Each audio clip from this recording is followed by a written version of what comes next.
Well, this may be an indication that the dust is now beginning to settle after the Eastern Cape ANC's conference. In some ways, I suppose you could say it sucks to expectations. Oscar Mabuyane won the leadership, beating Babalo Madikizela, and after the election, Mabuyane did what I think most people expected him to do, which was to endorse a second term for President Cyril Ramaphosa. But there was also a lot that was not expected. Long delays in the voting, the fact that there were court cases before it, all of that may not have been the script the ANC wanted to see. Professor Andre Duvenage is a professor of politics at Northwest University. He joins us now. Professor, good afternoon to you. So in the Eastern Cape, delays, arguments over credentials. Is this a sign of major problems in the ANC? We've seen all this before, but it is a national leadership election year. Stephen, yes, it is an indication of problems within the ANC, but I think what happened in the Eastern Cape was on a lower level in comparison to what was happening in, for example, KZN, and maybe also the process that is playing itself out here in Northwest. What is positive about the reaction of Mr. Madikizela is the fact that he is accepting democratic processes despite a difficult build-up to the conference.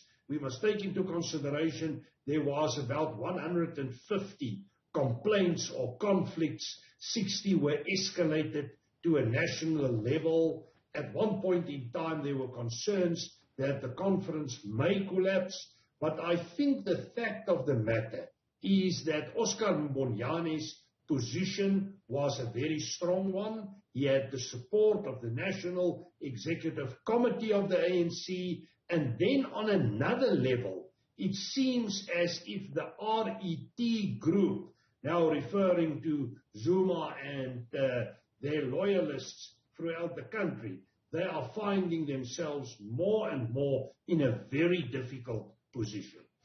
Well, this is one of the interesting questions that we never really discuss. You sometimes don't notice someone losing political power. It's much easier to watch someone getting it to assess that. But, I mean, I would suggest, tell me if you agree, that both former President Zuma and the suspended Secretary General Ace Magashule have actually lost significant political power at a very fast rate over the last, let's call it 2 years.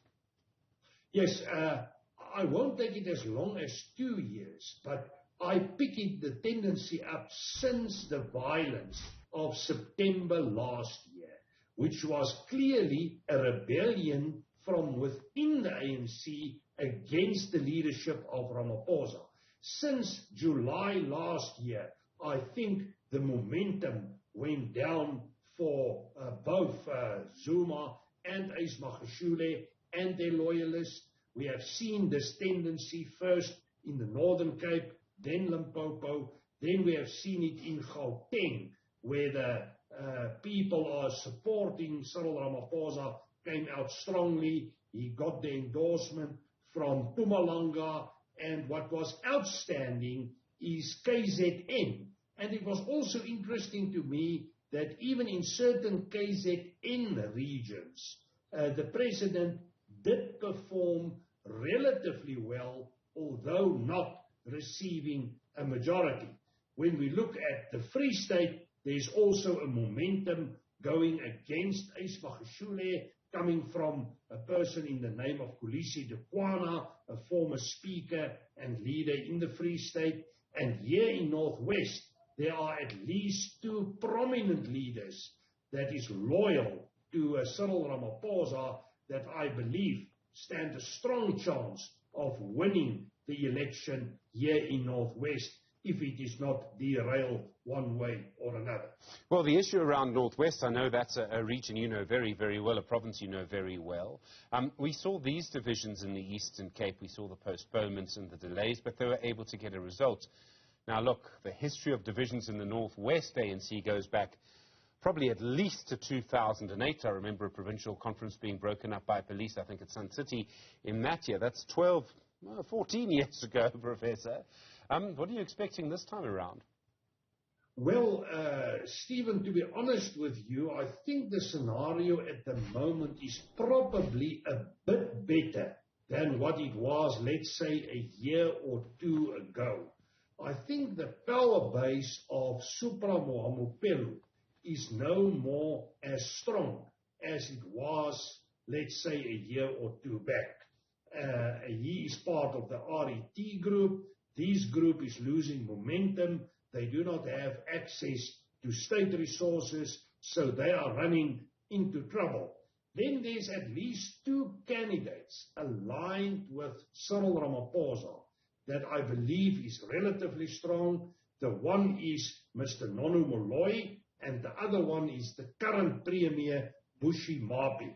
But again, there's a lot of dirty linen in public at the moment. I believe there's currently an investigation reopened, or at least an investigation about an old investigation implicating Mr. Nonu Moloi with regard to a murder charge or something like that. So there is dirty politics going on, but I believe the situation is more conducive for a successful provincial election than was the case in previous years, and we hope that we can follow the same line as what happened in the Eastern Cape over the weekend. So we've got, by my count, I think it's now 6 more provincial conferences before December. We're also supposed to have an ANC Youth League conference and an ANC Women's League conference. Both of those are being managed by task teams at the moment, as I understand it. It would seem to me, if you go through them, you know, Eastern Cape we've had, but Northwest you suggest is more stable than it has been. Free State you've discussed. In Mpumalanga we've already had. Limpopo surely goes for President Ramaphosa.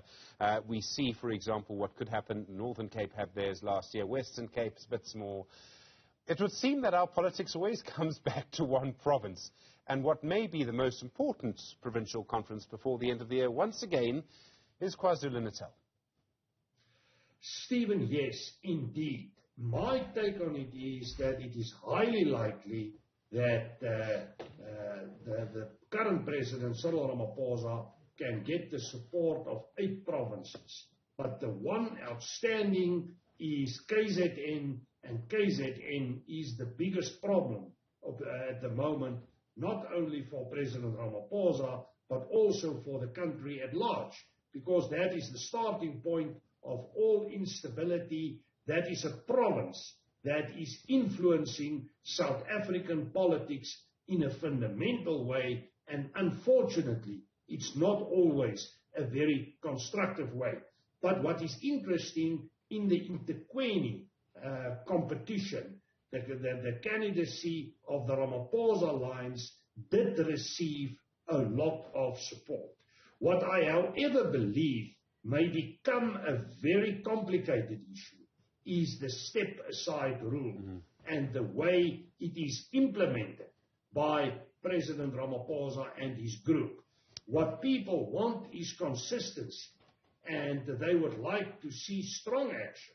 And we have seen the reports coming from the Zondo Commission implicating many senior people in the ANC, people like Gwedi Mantashe and others. And the question at the moment is, will the President act in a consistent way? Professor, and if not, what is the reaction going to be? Professor Andre Duvenage, thank you very much indeed, Professor of Politics at Northwest University.